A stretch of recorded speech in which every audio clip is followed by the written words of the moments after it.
Alaikum warahmatullahi wabarakatuh. How are you students? کیا حال ہے آپ کا؟ امید کرتا ہوں خیریت سے ہوں گے. اللہ سے دعا ہے کہ وہ ہم کو تمام آفات سے، بلاؤں سے، مصیبتوں سے محفوظ رکھے، اپنی حفظ و امان میں لے لے اور دنیا اور آخرت کی تمام بھلائیاں نصیب فرمائے. آمین. So welcome to Deeniyat online classes. So first of all, we all recite du'as. So repeat with me.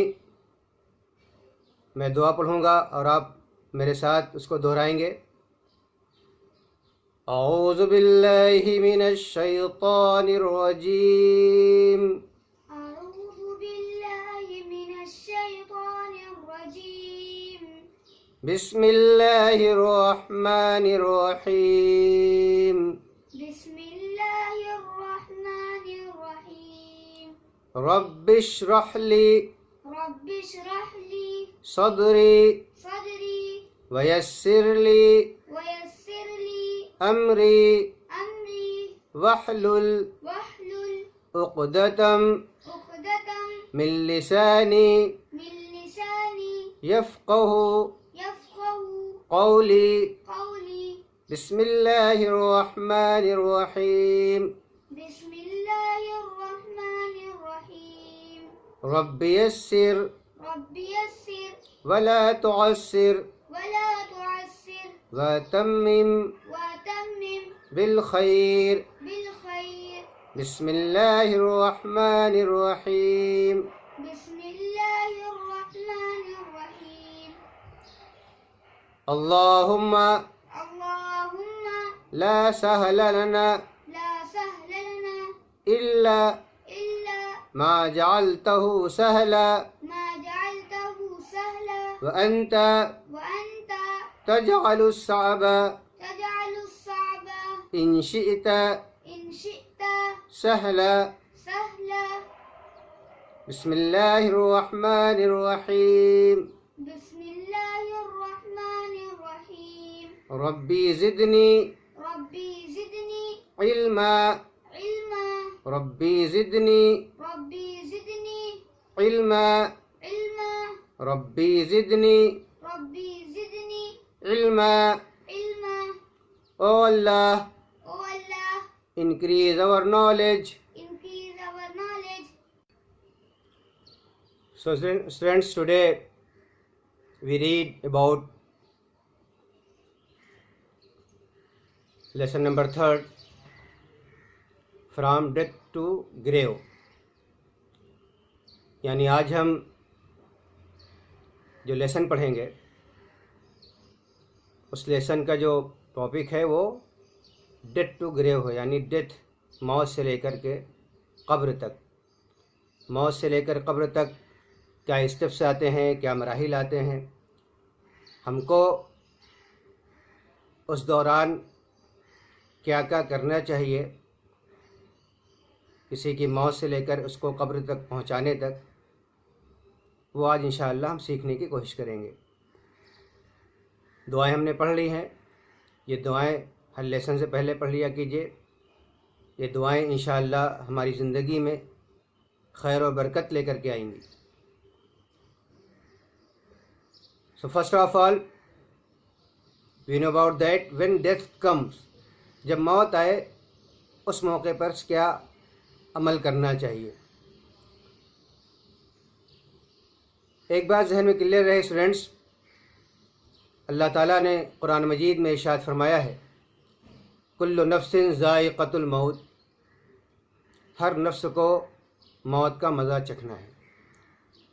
Every soul has to taste death, ہر ایک کو موت آنی ہے، چاہے وہ انتہائی خراب، بد کردار، بد اخلاق، ظالم، کافر، مشرک کیوں نہ ہو، اور چاہے وہ بہت ہی نیک کیوں نہ ہو، اللہ کے نیک بندہ کیوں ہو، انبیاء اور رسول ہی کیوں نہ ہو، ہر ایک کو موت کا مزہ چکھنا ہے اور اس کی تیاری ہر ایک کو کرنی چاہیے۔ موت سے کس کو رستگاری ہے، موت سے کس کو رستگاری ہے، آج وہ کل ہماری باری ہے۔ تو سب کی باری آنی ہے، ایسے موقع پر اپنے آپ کو ہمہ وقت موت کے لیے تیار رکھنا چاہیے۔ کسی عمر میں بھی آ سکتی ہے، کسی لمحہ آ سکتی ہے۔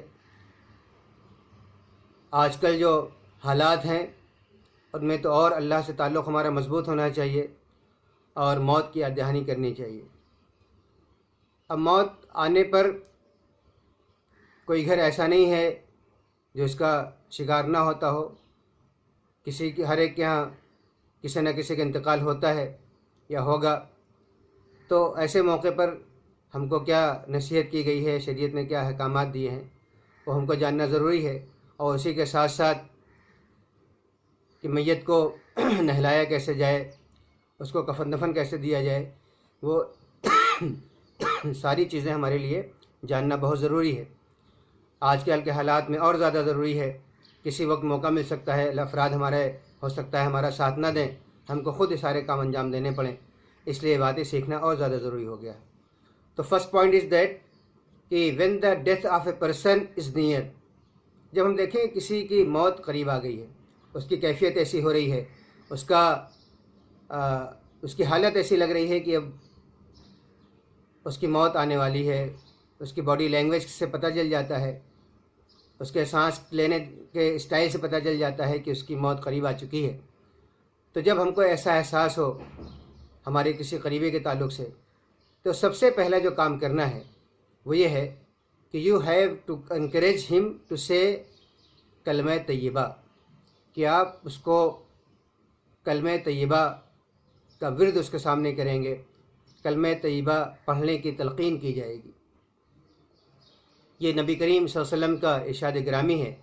آپ صلی اللہ علیہ وسلم نے ارشاد فرمایا، پروفٹ صلی اللہ علیہ وسلم said, encourage those among you who are about to die to say La ilaha illallah. That is narrated by مسلم شریف کی روایت ہے یہ۔ آپ نے فرمایا کہ جو لوگ موت کے قریب ہوں ان کو کلمے کی تلقین کرو۔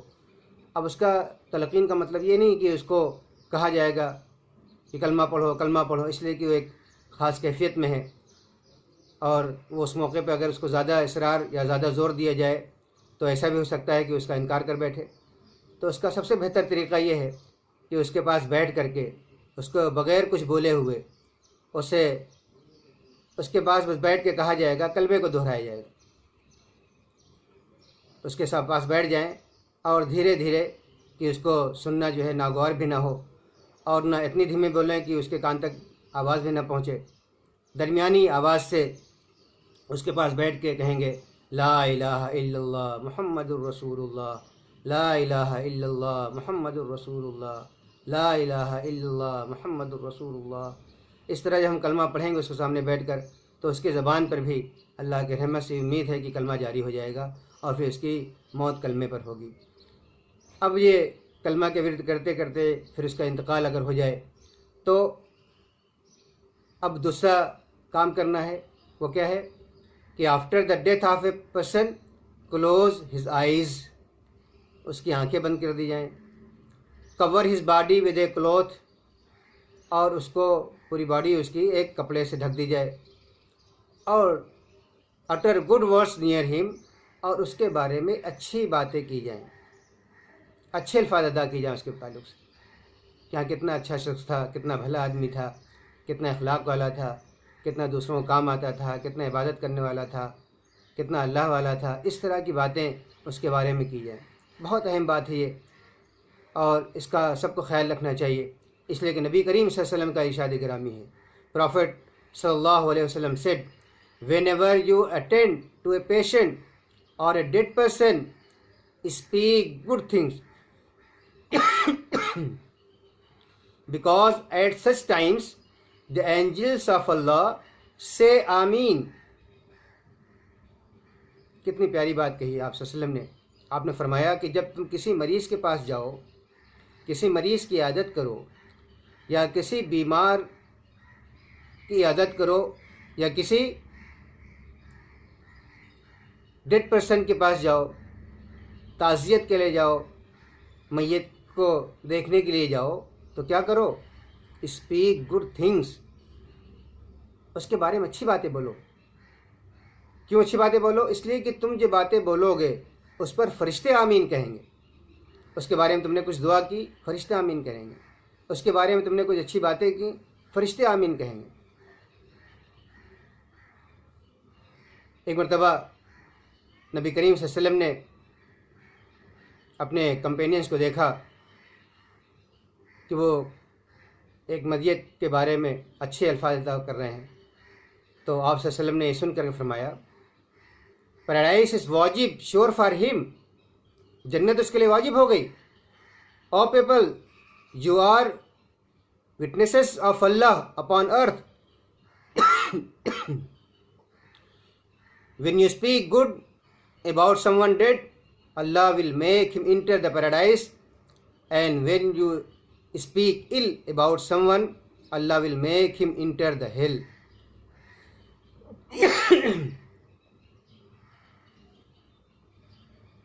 That is narrated by Bukhari and Muslim. یہ نبی کریم صلی اللہ علیہ وسلم نے اپنے صحابہ سے فرمایا کہ تم لوگ زمین پر اللہ کے گواہ ہو، یہ امت زمین پر اللہ کی گواہ ہے۔ اگر تم کسی کے بارے میں، کسی ڈیڈ پرسن کے بارے میں اچھے الفاظ بولو گے تو اللہ اس کو جنت میں داخل کر دے گا، اور جب تم کسی کے بارے میں برے الفاظ بولو گے، بری باتیں بولو گے تو اللہ اس کو جہنم میں داخل کر دے گا۔ اب یہ معاملہ یہاں پر ایسا نہیں سمجھنا چاہیے کہ ہمارے بولنے سے جنت مل گئی، ہمارے بولنے سے جہنم مل گئی۔ ہوتا یہ ہے اسٹوڈنٹس کہ جو شخص نیک ہوتا ہے لوگ اسی کو نیکی سے یاد کرتے ہیں، اور جو برا ہوتا ہے لوگ اسی کو برائی سے یاد کرتے ہیں۔ ایسا نہیں ہو سکتا کہ کوئی شخص برا ہو، کسی کا حق مارے، کسی کا مال مار لے، دنیا میں لوگوں کو ستاتا رہے، غنڈہ گردی کرتا رہے، لوگوں کو تکلیفیں دیتا رہے، اور لوگ اس کے بارے میں اچانک اچھی باتیں بولنا شروع کر دیں گے۔ ایسا نہیں ہوتا ہے عام طور سے۔ لوگ کہتے ہیں کہ زبان خلق کو نقار خدا سمجھو، یعنی لوگوں کے بارے میں رائے کیا ہے، لوگ کسی کے بارے میں کیا رائے رکھتے ہیں، مرنے کے بعد تو اس کا خوف بھی چلا جاتا ہے، اور لوگ کھل کے بتاتے ہیں کہ وہ آدمی کیسا تھا، برا ہے تو برا بولیں گے، اچھا ہے تو اچھا بولیں گے۔ تو اس سے پتہ چلتا ہے کہ واقعی انسان کیسا تھا۔ ہمیں اپنی فکر کرنی چاہیے کہ ہمارا اخلاق، کردار، ہمارے معاملات اتنے اچھے ہوں کہ لوگ ہم کو اچھے ناموں سے یاد کریں۔ اب یہاں تک تو بات آئی وہ یہ کہ ہم کو کیا کرنا چاہیے، تو 3 پوائنٹس معلوم ہوئے ابھی تک ہم کو۔ وہ یہ کہ جب کسی کی موت قریب آئے تو اس کو کلمے کی تلقین کریں، دوسرے کہ اس کی آنکھیں بند کر دیں، تیسرے کہ اس کے نزدیک اچھے الفاظ بولے جائیں۔ نیکسٹ پوائنٹ ہے کہ ایک چیز سے منع کیا اللہ تعالیٰ، اللہ کے نبی کریم صلی اللہ علیہ وسلم نے، یہ تو کرنے کا کام ہے، کیا نہیں کرنا چاہیے۔ تو پروفٹ محمد صلی اللہ علیہ وسلم forbidden, Prophet صلی اللہ علیہ وسلم has forbidden from mourning over the dead۔ اب مورننگ کیا ہے؟ مورننگ کہتے ہیں نوحہ کرنے کو، نوحہ کرنا، خوب تیز تیز رونا، چلانا، اپنے گالوں کے پیٹنا، ہائے ہلا کرنا، اس طرح کے چیزوں سے نوحہ کرنے سے نبی کریم صلی اللہ علیہ وسلم منع فرمایا کہ کسی گھر جب موت ہو جائے تو لوگ چیخ چیخ کر روئیں، اپنے گالوں کو پیٹیں، اپنے گربان کو پھاڑیں۔ اب دیکھیے کیا فرمایا آپ صلی اللہ علیہ وسلم اس کے تعلق سے منع کرتے ہوئے۔ نبی کریم صلی اللہ علیہ وسلم کا ارشاد گرامی ہے، whoever slaps upon the face, who slaps on the face, tears his clothes, and mourns like the ignorant, has nothing to do with us, has nothing to do with us۔ جو گالوں پہ تماچے مارے، گریبان پھاڑے، جاہلیت کی طرح بیان کرے، اس کا ہم سے کوئی تعلق نہیں۔ بخاری شریف کی روایت ہے۔ آپ نے فرمایا اس سے مجھ سے کوئی تعلق ہی نہیں، وہ میرا امتی ہی نہیں ہے، میری امت سے اس کا کوئی تعلق نہیں ہے، چاہے وہ اپنے طور پہ جتنا دعوے کرتا رہے۔ تو یہ سب جاہلیت کے کام ہیں کہ آدمی چیخ چلا کے روئے، اور بہت سارے لوگ بہت سارے غلط الفاظ بول دیتے ہیں، اے اللہ تعالیٰ مجھ سے کیا ہو گیا تھا، میرے ہی گھر ملا تھا، نعوذ باللہ من ذالک، اللہ سے شکوہ شکایت کرنے لگتے ہیں۔ بہت بڑا گناہ ہے یہ ہماری اس تعلق سے اصلاح ہونی چاہیے۔ لیکن یہ بھی بات سمجھ لینی چاہیے ساتھ ساتھ کہ کچھ آنسو اگر بہہ نکلیں، غم ہونا یہ تو فطری بات ہے۔ It is very natural that a few tears will follow due to deep sorrow. گہرے غم کی وجہ سے اگر کچھ آنسو نکل پڑیں تو بالکل فطری بات ہے۔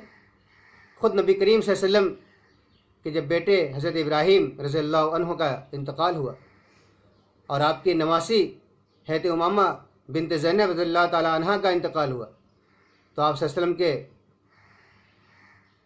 آنسو بہہ نکلے۔ ایک صحابی حضرت سعد رضی اللہ تعالیٰ نے پوچھا کہ یہ کیا ہے اللہ کے رسول صلی اللہ علیہ وسلم؟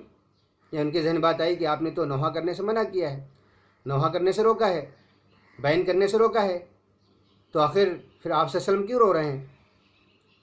تو آپ صلی اللہ علیہ وسلم نے ارشاد فرمایا کہ یہ رحمت کے آنسو ہے جسے اللہ نے اپنے بندوں کے دل میں پیدا کیا ہے۔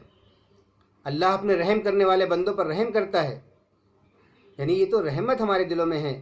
ہم کسی کے انتقال سے غمزدہ ہوتے ہیں، کسی گھر میں اس کے چھوٹے بیٹے کا انتقال ہو گیا، باپ غمزدہ ہوگا، ماں غمزدہ ہوگی، بھائی کا انتقال ہو گیا جوانی میں، باپ غمزدہ ہوگا، بہن غمزدہ ہوگی۔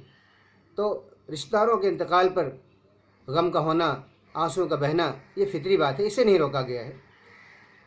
اور یہ فطری طور پر کچھ آنسو اگر آ جائے لیکن اس میں شکوہ شکایت نہ ہو، رونا پیٹنا چیخنا چلانا نہ ہو۔ اب یہ بات تو کلیئر ہو گئی کہ ہم کو نوحہ نہیں کرنا چاہیے اور فطری غم کا اظہار ہم کر سکتے ہیں۔ اب ایک آگے کی اور چیز، نیکسٹ پوائنٹ یہ ہے کہ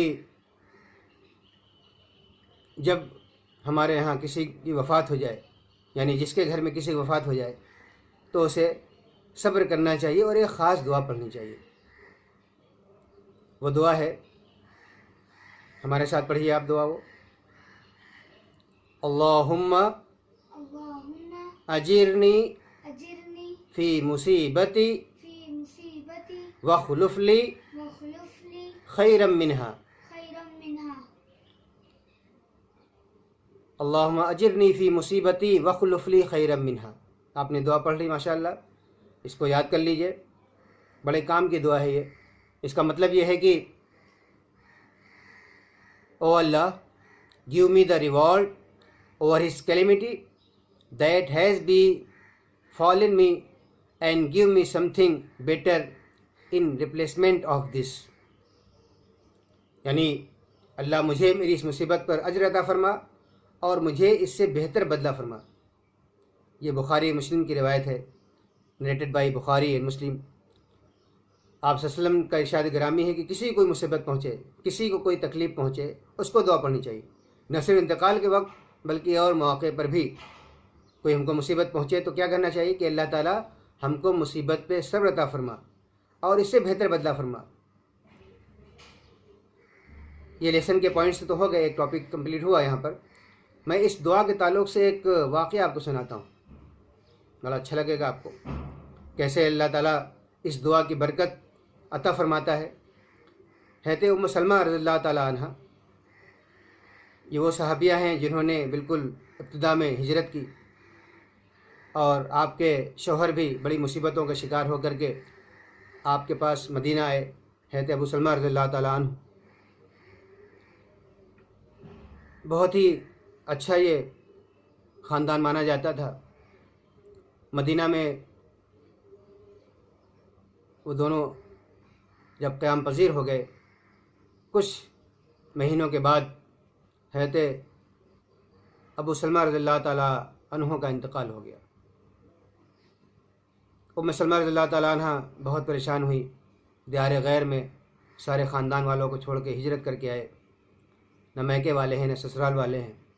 ایسے موقع پر کیسے معاملات ہوں گے، زندگی گالی کیسے آگے بڑھے گی۔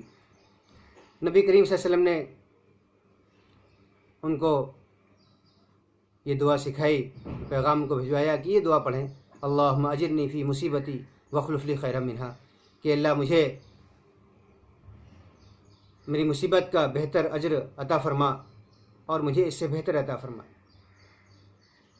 حضرت ام سلمہ رضی اللہ تعالیٰ بیان فرماتی ہیں، وہ کہتے ہیں کہ میں بہت سوچ میں پڑ گئی کہ ٹھیک ہے مصیبت میں اللہ اجر عطا فرمائے گا، لیکن اس سے بہتر کیا عطا فرمائے گا؟ ابو سلمہ سے بہتر کون ہو سکتا ہے؟ ابو سلمہ اب ان کے بہت اچھے شوہر تھے اور آپس میں ان کا بہت ہی الفت و محبت کا معاملہ تھا، تو وہ سوچنے لگی کہ آخر ابو سلمہ سے بہتر کون ہو سکتا ہے۔ دعا تو پڑھ لی انہوں نے۔ اب دیکھیے کہ یہ دعا کیسے رنگ لاتی ہے۔ عدت گزرنے کے بعد کچھ دنوں بعد نبی کریم صلی اللہ علیہ وسلم نے خود ام سلمہ رضی اللہ تعالیٰ عنہا سے نکاح کر لیا۔ کیا کوئی کہہ سکتا ہے کہ محمد صلی اللہ علیہ وسلم ابو سلمہ سے بہتر نہیں ہے؟ دیکھیں دعا پڑھی انہوں نے، ان کو نبی کریم صلی اللہ علیہ وسلم کی رفاقت مل گئی، نبی کریم صلی اللہ علیہ وسلم کی زوجہ بن گئی، اور تمام مسلمانوں کی ماں کہتے ہیں حضرت ام المومنین ام سلمہ رضی اللہ تعالیٰ عنہ نبی صلی اللہ علیہ وسلم کی ایک زوجہ محترمہ ہے۔ یہ دعا اس طرح رنگ دکھاتی ہے۔ جو دو دعائیں آپ کو سکھائی جائیں اس کو بڑے یقین کے ساتھ پڑھنا چاہیے، اور جو دعا میں الفاظ ہیں اس الفاظ پر غور کر کے پڑھنا چاہیے۔ اللہ تعالیٰ ان دعاؤں کو اپنے فضل سے کرم سے قبول فرمائے گا۔ آگے کے مراحل انشاءاللہ ہم آئندہ ڈسکس کریں گے۔ یہ پوائنٹس ذہن میں رکھیے، اور ہوم ورک کے طور پر آپ کو یہ دعا یاد کرنی ہے۔ کون سی؟ اللہم اجرنی فی مصیبتی واخلف لی خیرا منہا۔ اللہ سے دعا ہے کہ ہمیں دین پر عمل کرنے کی، شریعت پر عمل کرنے کی توفیق عطا فرمائے، اور ہمیں آخرت میں کامیابی عطا فرمائے، دنیا و آخرت میں بھلائیاں عطا فرمائے، اور اللہ تعالی ہم سب سے راضی ہو جائے۔ السلام علیکم ورحمۃ اللہ وبرکاتہ۔ جزاکم اللہ خیرا۔